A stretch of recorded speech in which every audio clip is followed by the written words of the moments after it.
Glória a Deus. Se esse aplauso que você deu foi para Jesus, merece um pouquinho mais forte agora, né? Glória a Deus. Que o nome de Jesus seja exaltado, como foi exaltado através de cada uma dessas canções aqui. Galera do Connect, pode subir. Cadê a galera do Connect?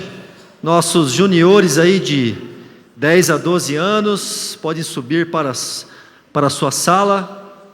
Que privilégio estar aqui com vocês, meus irmãos, nessa tarde. Já fui apresentado ali, meu nome é Vitor Camargo. É um privilégio poder compartilhar hoje com vocês aquilo que Deus colocou no meu coração. Mas antes de eu entrar efetivamente na mensagem que Deus colocou no meu coração hoje, eu quero fazer uma propaganda. Mas calma, eu não vou vender nada para você. Mas eu quero te oferecer um produto que vai mudar a sua vida. Todo vendedor fala isso, né? Mas não vou te vender nada aqui, ó. Nós temos um novo ministério na nossa igreja, chamado Clube da Leitura. Quem está participando já? Ergue a mão aí, quem já está no Clube da Leitura aí. Ó, tem bastante gente aí, bastante homens, bastante mulheres. Então assim, ó, você homem que está aqui, nós estamos lendo o nosso terceiro livro juntos. São mais de 80 homens, quase 90 homens. E esse livro que nós estamos aqui, chama-se Derrote Mamon, Estratégias para a Sua Vitória Financeira. Está tendo um mover lá no nosso grupo do WhatsApp, já muitos testemunhos nessa área. Então se você, homem, que após ver essa minha propaganda aqui, se sentir tocado e quiser entrar nesse grupo, quiser fazer parte, me chame aqui no final, aqui embaixo, que eu te explico como funciona. E você, homem, que não quer fazer parte, mas levou um cutucão da tua mulher, falando assim, vai lá ler o livro, vem aqui também no final, não tem problema. Ninguém vai saber que foi por causa disso, mas vem aqui, me procura aqui no final, que eu te explico como é que funciona. E as mulheres começaram hoje a leitura deste livro aqui, ó. Vão começar hoje, né? Mas oficialmente é hoje. Escolha ser livre, escolha ser filho, paz e segurança para superar a orfandade espiritual. Então você, mulher, que se interessou também em fazer parte desse grupo, a minha esposa, a Janaína, está aqui na frente, no final do culto, você pode vir falar com ela, e ela explica para você como é que funciona, vai ser um privilégio ter você lá. A nossa igreja está num mover de crescimento em várias áreas, crescimento para um novo local físico, e também crescimento em buscar a palavra de Deus. E nós entendemos que esses livros, que Deus tem colocado no coração da nossa liderança, impulsionam a nossa vida a buscar mais a Deus, amém? Então se você se sentiu encorajado, procure a gente aqui no final. E agora deixa eu ligar aqui o meu cronômetro. Você que trouxe a sua Bíblia, pode colocar aí o slide, faz favor, que daí eu passo aqui. Você que trouxe a sua Bíblia, quem está com a Bíblia física aí na mão? Tem alguém com a Bíblia física aí? Olha os crentes raiz aí, hein? Mas os demais não são Nutella não, gente, calma, não se ofendam. Você pode olhar no teu aplicativo também, não tem problema. Você que está com a sua Bíblia física na sua mão, o tema da mensagem hoje parece meio assustador, né? Mas é isso mesmo que você está lendo. Parece vivo, mas está morto. Esse é o nome da mensagem de hoje. Pode abrir ali em Apocalipse capítulo 3, eu não coloquei o texto ali, justamente para você procurar aí na tua Bíblia, para você achar na Bíblia física é fácil, né? Apocalipse e Gênesis não tem erro, né, gente? Apocalipse é o último livro da Bíblia, capítulo 3, verso 1 a 4. O livro de Apocalipse é uma revelação que o apóstolo João, que o discípulo João, quando ele estava exilado lá na ilha de Patmos, a ilha de Patmos fica lá na região da Grécia, logo depois, Jesus já tinha sido crucificado, já tinha sido ressuscitado, e João era um dos discípulos que foi exilado nessa ilha, e lá ele recebe uma revelação do próprio Cristo, onde ele tinha que escrever uma carta para cada uma das 7 igrejas que já existiam naquele tempo. E uma dessas igrejas que ele escreve a carta é o que está registrado aqui no início do capítulo 3, que é carta à igreja de Sardes. E a palavra de Deus diz o seguinte a partir do verso 1: Ao anjo da igreja em Sardes escreva: Estas são as palavras daquele que tem os 7 Espíritos de Deus e as 7 estrelas. Conheço as suas obras. Você tem fama de estar vivo, mas está morto. Esteja atento, fortaleça o que resta e que estava para morrer, pois não achei suas obras perfeitas aos olhos do meu Deus. Lembre-se, portanto, do que você recebeu e ouviu, obedeça e arrependa-se. Mas se você não estiver atento, virei como um ladrão, e você não saberá a que hora virei contra você. No entanto, você tem aí em Sardes uns poucos que não contaminaram as suas vestes. Eles andarão comigo vestidos de branco, pois são dignos. O vencedor será igualmente vestido de branco. Jamais apagarei o seu nome do livro da vida, mas o reconhecerei diante do meu Pai e dos seus anjos. Aquele que tem ouvidos, ouça o que o Espírito diz às igrejas.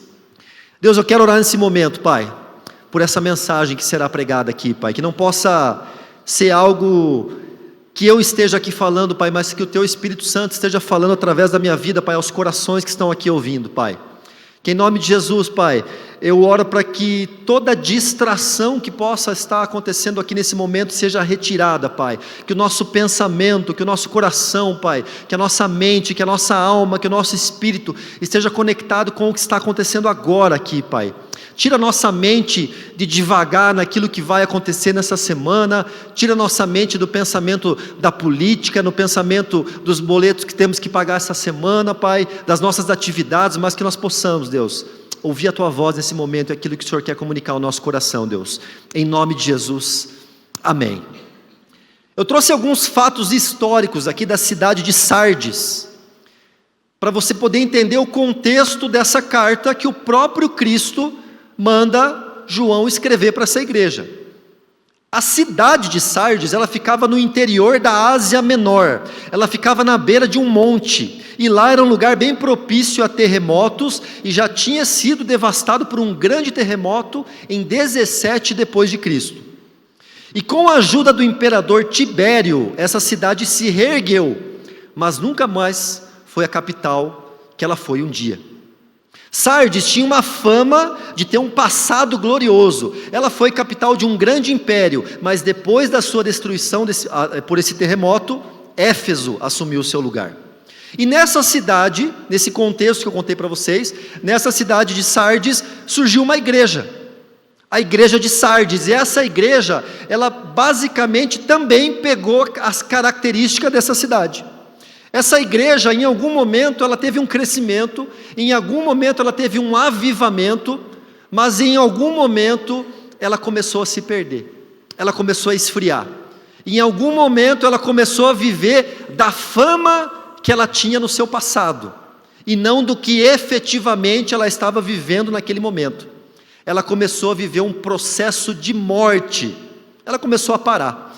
E Cristo, então, através dessa revelação ao apóstolo João, ele manda ele escrever essa carta para essa igreja, para quê? Para chamar essa igreja para o arrependimento, para que eles pudessem se arrepender e voltar a viver, e voltar à vida. É como se Cristo estivesse dando um choque, um desfibrilador no peito dessa igreja que aparentava estar viva, mas estava morta. E Deus falou no meu coração que o que é uma igreja viva? E quando eu falo aqui igreja, nós precisamos entender aquilo que a palavra de Deus diz, que nós somos a igreja.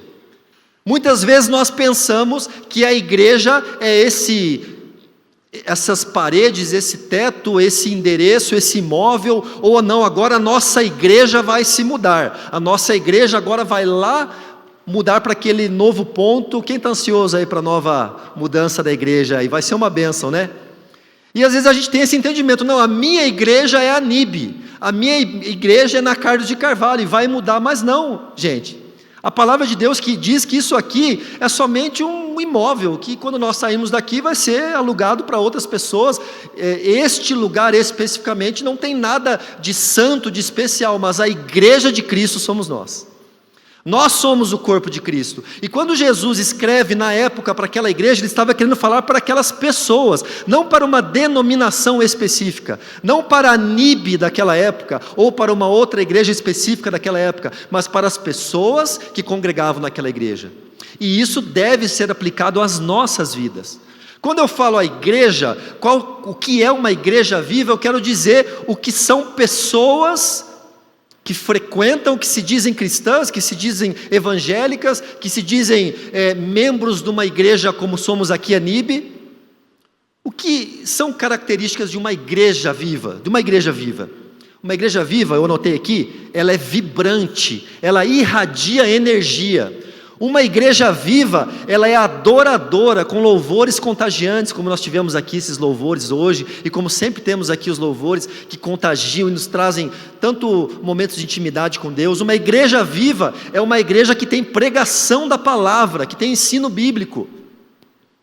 Só que isso, meus irmãos, isso é o que a gente consegue ver, isso é o externo. O interior nós não conseguimos sondar, nós não conseguimos ver o que realmente se passa dentro do coração da igreja, ou seja, das pessoas que frequentam as igrejas. É muito fácil a gente conseguir viver uma vida de aparência, sabe, tipo a vida dos stories do Instagram? A vida dos stories do Instagram, ela foi criada para mostrar que a vida de todo mundo é perfeita, menos a minha. Porque você entra lá, é só passeio com a família, você entra lá, é só comemoração de alguma coisa, você entra lá, é só jantar, é só comida bonita, não tem marido e mulher que brigam, é só marido e mulher que vão no restaurante, não tem filho que desobedece aos pais, é só o pai fazendo vídeo do filho fazendo coisa engraçada, é a vida perfeita. E isso não é mentira. O que acontece no mundo das redes sociais não é uma invenção, é uma projeção de uma parte da nossa realidade. Só que o problema é que muitos de nós têm achado que essa parte dessa realidade é a vida de todo mundo. E todo mundo, meus irmãos, eu, você, todos nós, passamos por dificuldades, passamos por lutas, passamos por problemas. E essa necessidade que nós temos hoje de talvez expor somente a nossa parte boa, criou muitas vezes em nós também uma necessidade de aparentar que estamos bem, de viver uma vida de aparência. Mas Jesus é aquele que consegue sondar o nosso coração. Jesus consegue saber qual é o teu real estilo de vida, se aquilo que você posta, se aquilo que você propaga, que você fala, que você inclusive prega aqui num púlpito, é o que realmente você está vivendo. Nós conseguimos enganar talvez algumas pessoas, mas nós não conseguimos enganar Jesus. Jesus é aquele que pode sondar o nosso coração, e Ele não precisa caminhar muitos anos conosco. Existe um ditado que diz que para você conhecer uma pessoa, você tem que comer um saco de sal com ela, e um saco de sal você demora para comer, né? Porque quando você abre um saco de sal, você pega uma pitadinha, põe na comida, aí você vai comer só de noite mais uma pitadinha. Então um saco de sal, quanto tempo que dura um saco de sal lá em casa? Quanto tempo que dura um saco de sal lá em casa? 6 meses, 1 ano? Um mês, 2 meses, por aí. Demora, gente. Mas Jesus não precisa caminhar 1 mês contigo para ver, me enganei, olha, o Vitor parecia ser um cara tão... Mas eu estava caindo na conversinha do Vitor, mas ele não é tudo isso. Não, Jesus não precisa disso. Jesus é aquele que consegue sondar as nossas intenções, e nós não temos esse poder, e glória a Deus por isso que não temos. Porque se tivéssemos, que nós já temos essa natureza julgadora, eu acredito que nós julgaríamos ainda mais as pessoas. E Deus não permitiu que nós tivéssemos esse poder, mas Ele tem esse poder. E eu estava pensando esses dias, eu estava conversando com um amigo meu essa semana, eu passei já por isso, eu não sei por quem já passou por isso na sua vida, de perder algum ente querido, alguém muito próximo. Eu já passei por isso, quando a minha mãe faleceu, eu lembro que o médico foi dar a notícia para mim que ela tinha falecido, e ele pediu para mim se eu queria lá reconhecer o corpo, e eu fui, mas relutei, acabei não indo, acabei não querendo ver, não tive a coragem necessária no momento. E um amigo meu que perdeu seu pai faz 2 meses, ele me contou que quando ele foi lá reconhecer o corpo, ele chegou na hora que eles estavam maquiando o corpo, e essa história me trouxe uma curiosidade. Por que é que existe essa cultura de maquiar o corpo antes do velório? Para ele parecer vivo. Porque quando um dia que chegar a todos nós, que nós fomos se encontrar com o Senhor Jesus, e o nosso coração parar de bater, assim como os nossos órgãos parar de funcionar, o que vai acontecer? Vai parar de circular sangue em nossas veias, e em poucas horas nós já estaremos pálidos, a nossa aparência física vai ter mudada, e quando as pessoas estão lá preparando a pessoa que faleceu por um velório, elas estão maquiando para deixá-la corada, deixar ela bonita, e em alguns casos mais bonita até de quando era viva, e preparar a pessoa para aquela cerimônia. E você chega lá, muitas vezes você vê, geralmente o homem usa um terno, a mulher bem vestida, e realmente a pessoa está corada, ela está com a aparência de que está viva, mas ela está morta. E é isso que Jesus quer comunicar a essa igreja. Você parece estar viva, você tem uma fama, as pessoas olham para você, olham as suas obras, mas lá dentro eu sei que você está morto. E Deus falou muito ao meu coração sobre viver uma vida de aparência. Eu quero falar hoje sobre um personagem que é um rei muito pouco falado nas mensagens. Todo mundo aqui já ouviu alguma pregação sobre o rei Davi, né? Eu sou apaixonado pela história do rei Davi, mas hoje eu quero falar sobre a história do rei Saul, o primeiro rei da história de Israel. E é um rei que realmente viveu isso, uma vida de aparências, e olha só como as aparências enganam. 1 Samuel capítulo 9, verso 1 e 2 diz o seguinte: havia um homem chamado Quis, que era da tribo de Benjamim. Quis era rico e importante, tinha um filho jovem e bonito chamado Saul. Não havia ninguém mais bonito do que ele entre todos os homens israelitas. Além disso, era mais alto do que todos. Quando estava no meio do povo, ele aparecia dos ombros para cima. Imagine um homem bonito aí. Não, faz assim, ó. Olha para o seu marido aí agora. Olha para o seu marido. Você que está com o seu marido, sabe aquele homem bonito que você se apaixonou? É esse homem. Tem que ser esse homem, né? Que você se apaixonou e independente de quantos anos de casado você tem, você olha para ele e você fala: que homem lindo. Saul era mais bonito que esse homem. Saul era mais bonito do que todos os homens israelitas que existiam naquela época. Eu acredito que o escritor Samuel, que escreveu esse livro, realmente teve o entendimento que Saul era muito bonito. Eu imagino e tenho certeza que os padrões de beleza naquela época eram diferentes dos padrões de beleza hoje, mas dentro dos padrões de beleza daquela época, Saul, ele tinha o que a gente chamar de aquele homão, um homem alto.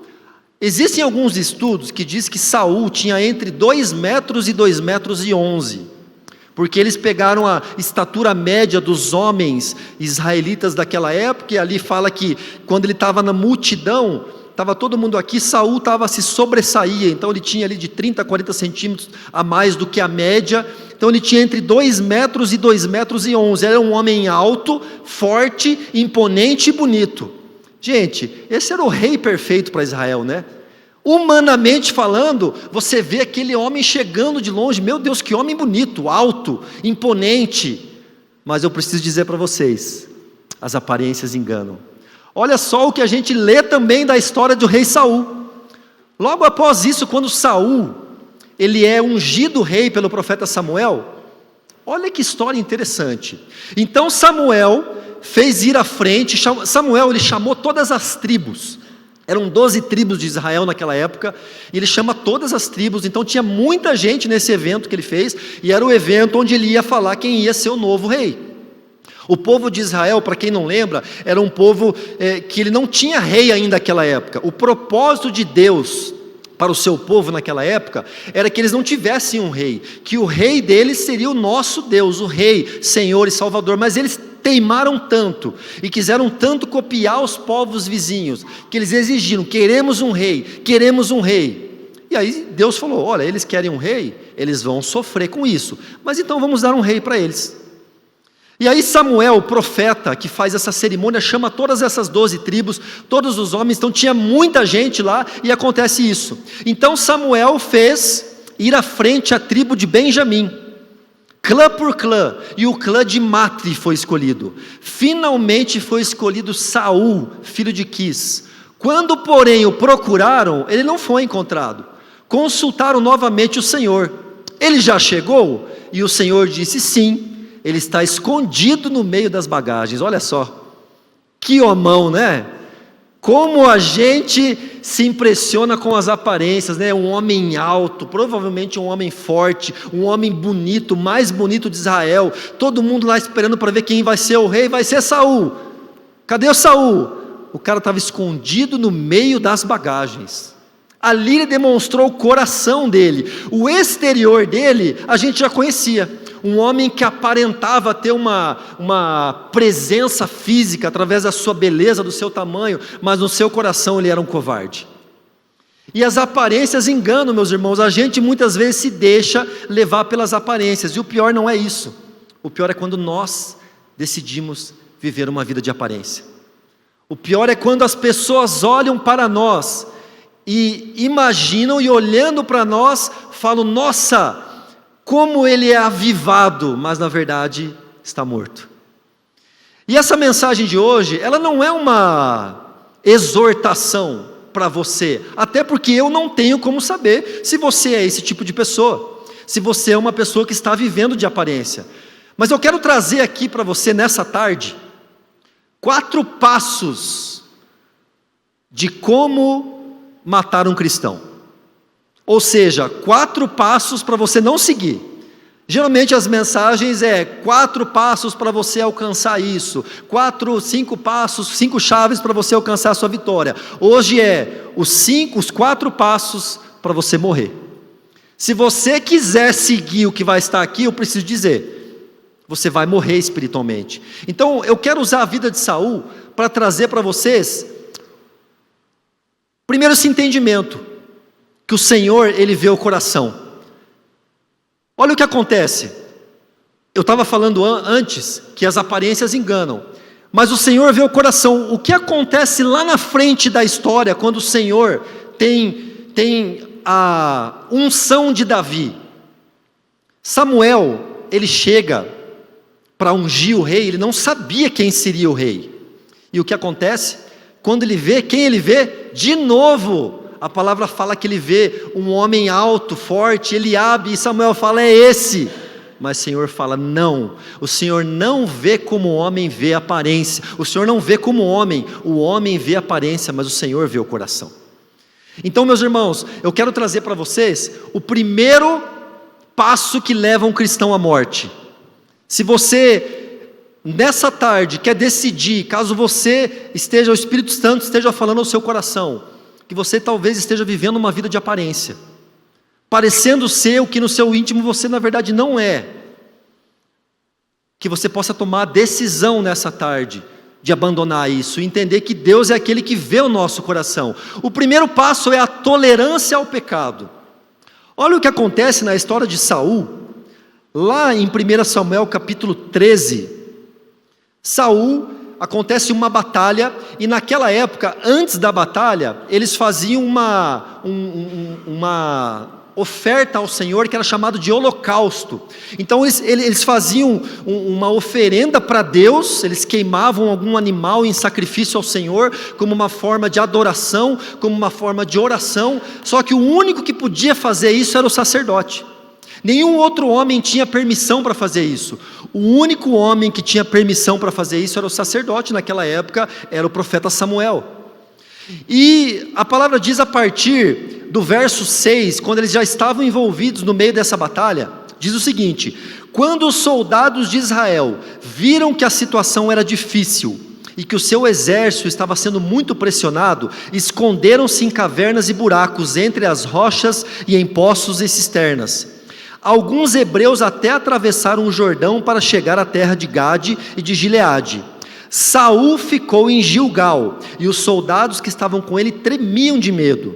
Ele esperou 7 dias, o prazo estabelecido por Samuel, mas este não chegou a Gilgal, e os soldados de Saul começaram a se dispersar. E ele ordenou: tragam-me o holocausto e os sacrifícios de comunhão. Saul então ofereceu o holocausto. Quando terminou de oferecê-lo, Samuel chegou e Saul foi saudá-lo. Saul não tinha a autorização para fazer o que ele fez. E o que Deus falou no meu coração é que muitas vezes nós fazemos como Saul. nós sabemos daquilo que a palavra de Deus nos diz, o que é certo a fazer, o que não devemos fazer, mas nós começamos a nos tornar tolerantes ao pecado, e esse é o primeiro passo que leva um cristão à morte. Quando você começa a se acostumar com algumas pequenas coisas, sabe, quando começamos a fazer pequenas concessões diárias, de que não, mas isso aqui não tem problema. Uma coisa grande, tipo assim, trair a minha esposa, adulterar, não, isso aqui jamais. Poxa, mas ver uma pornografia, não tem nada a ver, eu não estou traindo a minha esposa, é uma coisinha pequena, sabe, o imposto que eu preciso pagar, talvez eu vou pagar um pouco só, porque se eu não pagar também, depois eu renegocio, e nós começamos a fazer pequenas concessões, de pequenas coisas, que a gente acha que todo mundo faz e não tem problema.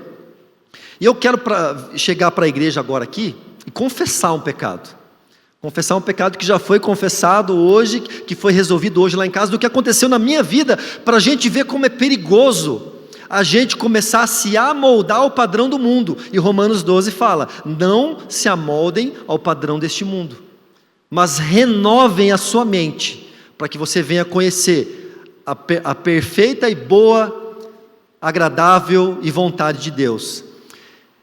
Eu e minha família, nós somos sócios de um clube, até temos alguns amigos aqui que participam lá do Clube Tuiuti, e eu, para quem não sabe, eu trabalho no ramo de seguros, eu sou corretor de seguros, e eu, coincidentemente, tenho um cliente meu que é médico, e sempre quando eu vou visitá-lo para fazer a renovação do seu seguro, é quando está começando a temporada de piscina lá no Tuiuti. Aí o que eu faço? Eu chego lá para ele, me examino, né? Ele atua numa área específica, ele me examina, tudo bem, passo a carteirinha da Unimed, tudo certo, eu falo, doutor, o senhor pode me dar um exame médico? Pode me examinar e me dar um exame médico para eu levar lá no clube? Porque eu não preciso ficar na fila lá, pagar mais R$10 lá, que custa para pagar, já faço aqui, não, tranquilo, Vitor.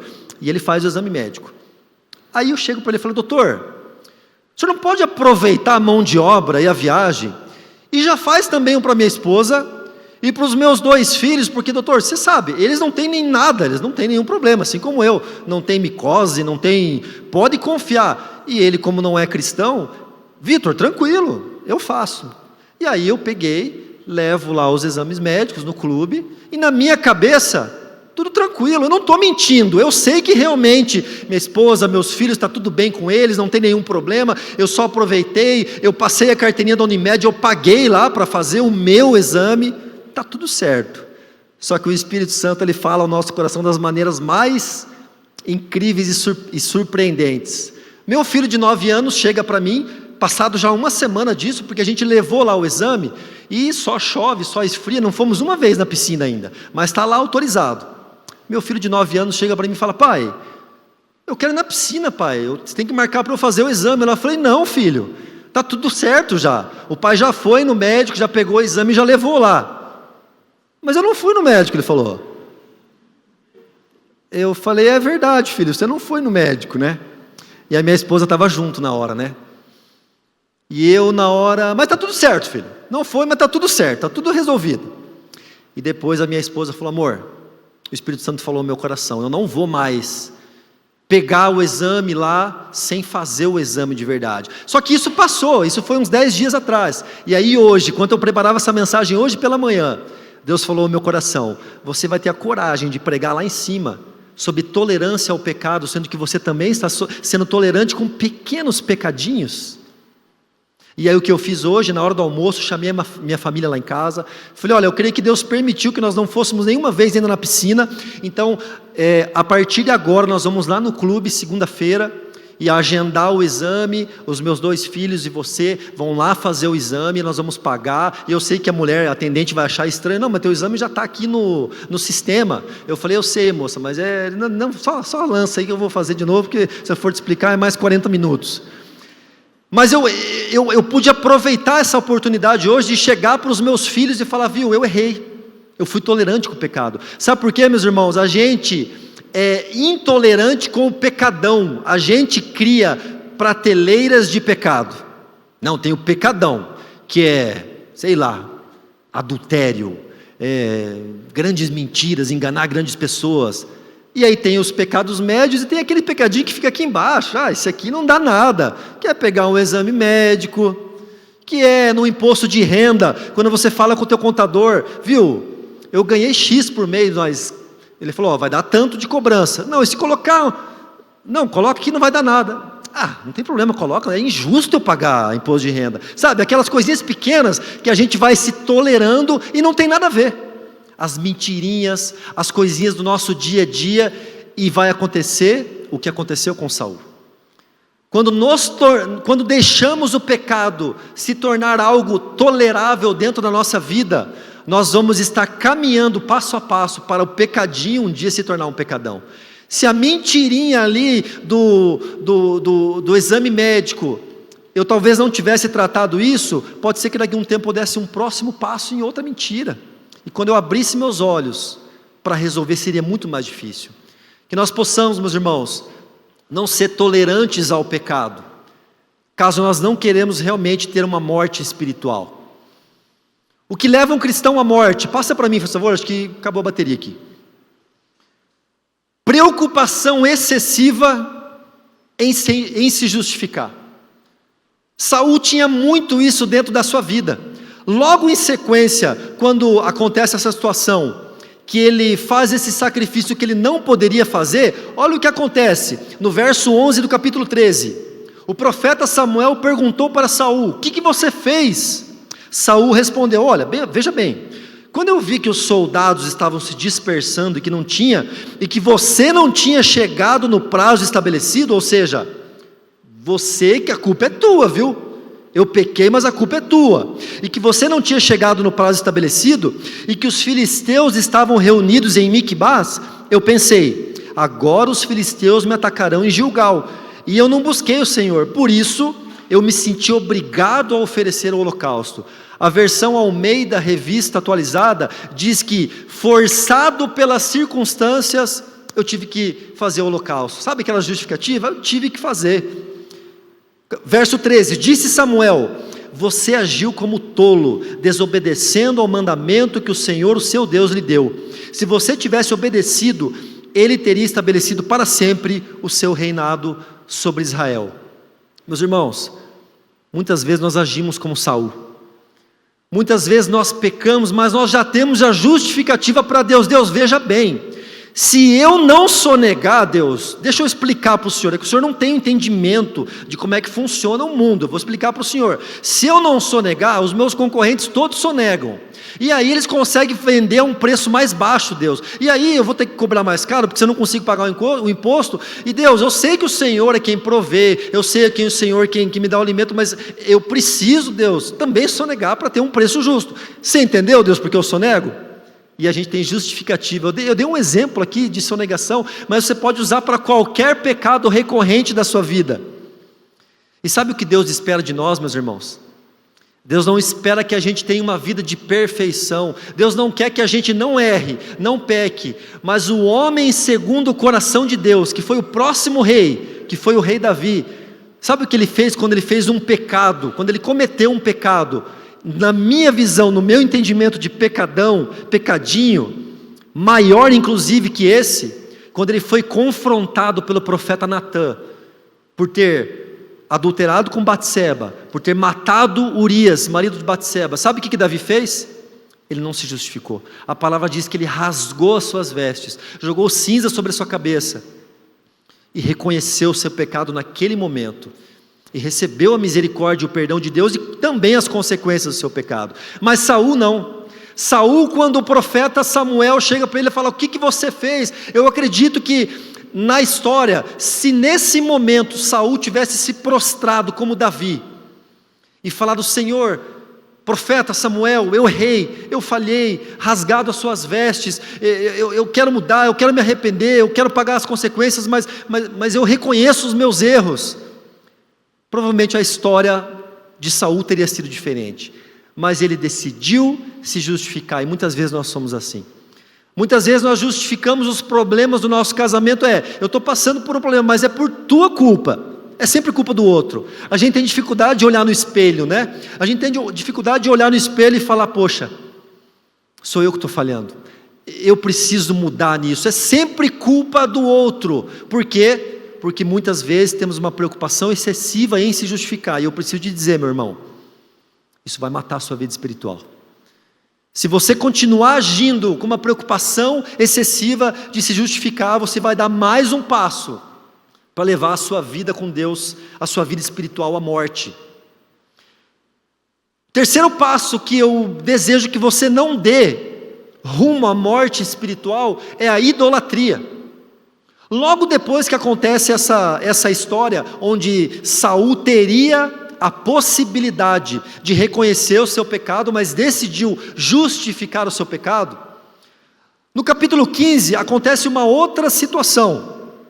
A partir do verso 1, olha o que diz a palavra de Deus. Samuel disse a Saul: eu sou aquele a quem o Senhor enviou para ungí-lo como rei de Israel, o povo dele. Por isso, escute agora a mensagem do Senhor. Assim diz o Senhor dos exércitos: castigarei os amalequitas pelo que fizeram a Israel, atacando-o quando saía do Egito. Agora vão, ataquem os amalequitas e consagrem ao Senhor para destruição tudo o que lhes pertence. Não os poupem, matem homens, mulheres, crianças, recém-nascidos, bois, ovelhas, camelos e jumentos. É uma passagem forte, né? É uma passagem que às vezes a gente não entende. Como que Deus, através do profeta Samuel, ele ordena que um rei ataque um povo e destrua tudo, destrua os tesouros, destrua os animais, destrua os homens, as crianças, os recém-nascidos. Mas Deus, ele demonstra aqui que ele tinha uma dívida com esse povo amalequita, que foi um povo que maltratou o povo de Deus por muitos anos, inclusive quando esse povo de Deus estava no êxodo. E agora era a hora dessa dívida ser cobrada. E ele deixa claro para Saul: você tem uma missão, você tem que ir lá, destruir esse povo e destruir tudo. Mas olha o que acontece a partir do verso 7. E Saul atacou os amalequitas por todo o caminho, desde Avilá até Sur, a leste do Egito. Capturou vivo Agag, rei dos amalequitas, e exterminou o seu povo. Cumpriu uma ordem, não cumpriu certinho? Mas Saul e o exército pouparam Agag e o melhor das ovelhas e dos bois, os bezerros gordos e os cordeiros, pouparam tudo o que era bom, mas tudo o que era desprezível e inútil, destruíram por completo. Idolatria. Meus irmãos, muitas vezes nós, que se pertencemos a uma classe cristã chamada de evangélicos, nós temos um grande defeito, que é criticar os católicos pela idolatria às imagens. Nós geralmente criticamos, alguns daqui devem ter parentes católicos, e a gente fala: você é idólatra. Mas, meus irmãos, idolatria não é somente adorar a imagem. Idolatria é você adorar um time de futebol. Idolatria não é você somente se ajoelhar frente a uma imagem, é talvez você não se ajoelhar, mas você ficar vidrado olhando o seu extrato bancário e a tua segurança está naquele dinheiro, aquela falsa segurança. Isso é idolatria, meus irmãos. Idolatria é tudo aquilo que substitui quem deve estar no trono da nossa vida, que é Deus. E Saul, quando ele decide cumprir somente uma parte daquilo que Deus determinou a ele, ele demonstrou que o seu coração estava preso, estava idolatrando aquelas posses. Para Saul, às vezes fica parecendo até, poxa, que bonzinho que Saul era, porque ele poupou. Depois lá na frente ele fala para Deus, para o profeta, que olha, eu poupei esses animais para te oferecer um sacrifício perfeito. Mentira. Saul, você acha que um homem que teve a coragem de cumprir uma ordem de Deus, de matar as crianças, de matar as mulheres, os homens, mas por que aqueles bois bonitos, que dava aquele churrascão top, aquelas ovelhas, aqueles bens, o rei, por que todos esses ele poupou? Porque no seu coração existia uma idolatria por aqueles bens. Ele pensou: eu não posso destruir tudo isso, isso tem que fazer parte do meu reino. E, meus irmãos, o terceiro passo que nos leva à morte espiritual é quando nós idolatramos qualquer coisa. Pode ser que no seu coração existe uma idolatria, até de algo que parece ser bom. Pode ser que no seu coração existe uma idolatria pela igreja. Pode ser que no seu coração existe uma idolatria por um pastor. Pode ser que no seu coração existe uma idolatria por um pregador. Mas isso é pecado, meus irmãos. Qualquer tipo de idolatria que nós possamos estar trazendo ao nosso coração, seja por dinheiro, seja pelos filhos, seja por um trabalho, seja pelo que for, meus irmãos, é um grande passo, é mais um grande passo que nós damos para a nossa morte espiritual. Elimine a idolatria da sua vida. E o último passo daquilo que leva um cristão à morte é privilegiar a aprovação dos homens. Olha o que acontece logo após a sequência dessa história, onde Saul poupa o melhor dos animais, poupa o rei. Ele é confrontado pelo profeta Samuel, por que ele fez isso, e ele fala, não, eu fiz isso para fazer para o Senhor uma oferta de adoração. Mas a partir do verso 21, eu quero ler todo o texto para você entender o contexto, do capítulo 15, diz o seguinte: os soldados tomaram ovelhas e bois do despojo, o melhor do que estava consagrado a Deus para a destruição, a fim de os sacrificarem ao Senhor seu Deus em Gilgal. Saul disse. Mas Samuel, porém, respondeu: acaso tem o Senhor tanto prazer em holocaustos e em sacrifícios, quanto em que se obedeça a sua palavra? A obediência é melhor do que o sacrifício, e a submissão é melhor do que gordura de carneiros, pois a rebeldia é como o pecado da feitiçaria, e a arrogância como o mal da idolatria. Assim como você rejeitou a palavra do Senhor, ele o rejeitou como rei. Palavras duras que Saul recebe do profeta Samuel. Mas olha onde estava o coração do rei. A partir do verso 27, quando Samuel se virou para sair, Saul agarrou-se à barra do manto dele, e o manto se rasgou. E Samuel lhe disse: o Senhor rasgou de você hoje o reino de Israel, e o entregou a alguém que é melhor que você. Aquele que é a glória de Israel não mente nem se arrepende, pois não é homem para se arrepender. E olha o que Saul diz. Saul repetiu: pequei. Opa! Se arrependeu, então ufa, até que enfim, né, Saul se arrependeu, demorou, tardou, mas não falha. Mas olha o que diz a palavra: agora, honra-me perante as autoridades do meu povo e perante Israel, volta comigo para que eu possa adorar o Senhor, o teu Deus. Olha onde estava o pensamento de Saul. Ele não se arrependeu, ele não disse, pequei, ele queria, não, você me destituiu como rei, mas não faz isso na frente de todo mundo, está todo mundo vendo, viu, faz assim então, ó, beleza, eu não sou mais o rei, mas vamos junto ali nos líderes e me honra, e fala assim, viu galera, é o seguinte, ó, não deu muito certo a ideia de Saul, tá, nós vamos procurar outro rei, mas gente, ó, Saul é top, hein? Uma salva de palmas para Saul, aí todo mundo aplaude, Saul, obrigado gente, era isso que Saul queria, gente.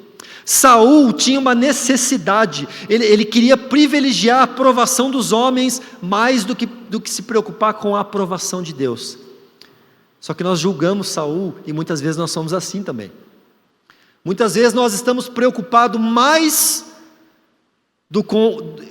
com a nossa reputação do que com o nosso caráter. Você sabe a diferença de reputação e caráter? Reputação é o que os outros pensam de você, e caráter é aquilo que você é na sua essência.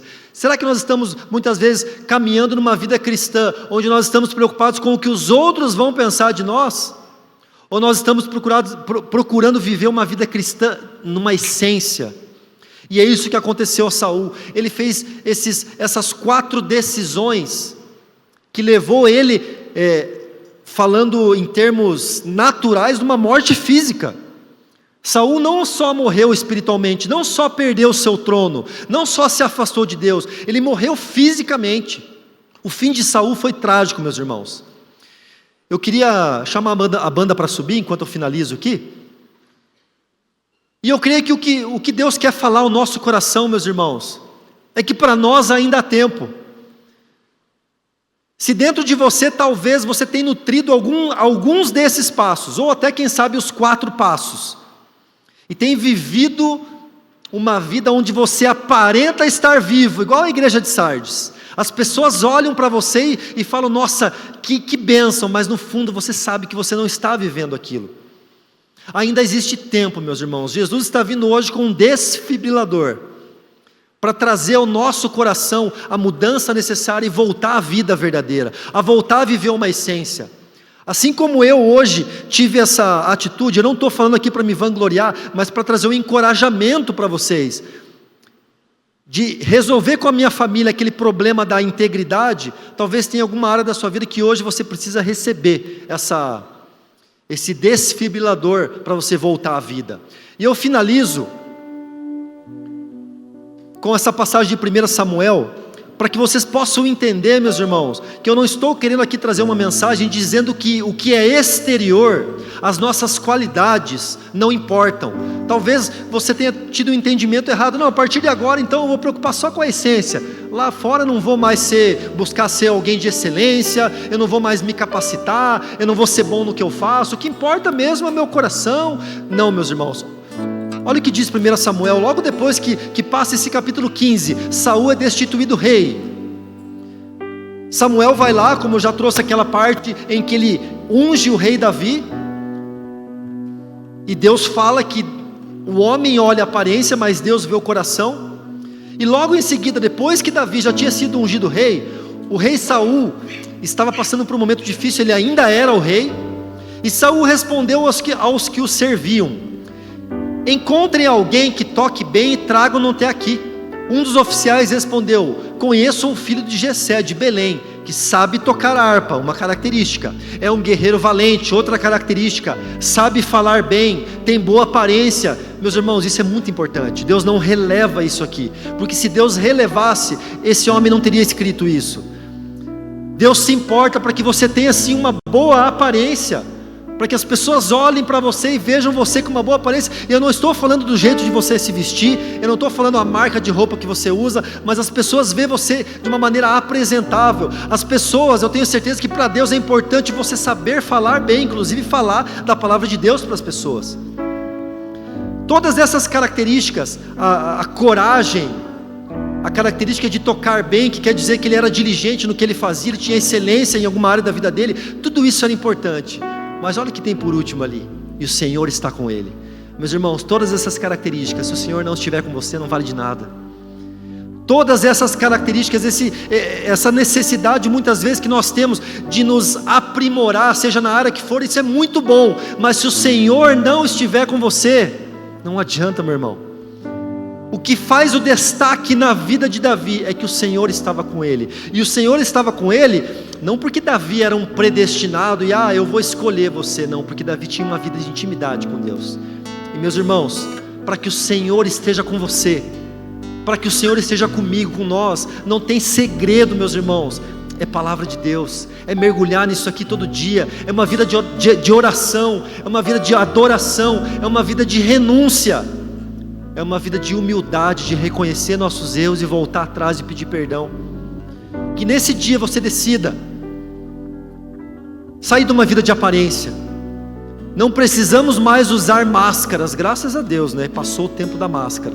Não sei se tem alguém que gostava, eu odiava ir para a igreja de máscara, mas muitas vezes a gente ainda usa uma máscara fictícia para aparentar algo que na essência nós não somos. E nessa tarde Jesus está te chamando, assim como Ele chamou a igreja de Sardes, para que haja arrependimento e a gente possa voltar a viver, e a viver esse evangelho na essência. Amém? Fique de pé. Você possa adorar o Senhor nesse momento com a sua melhor adoração.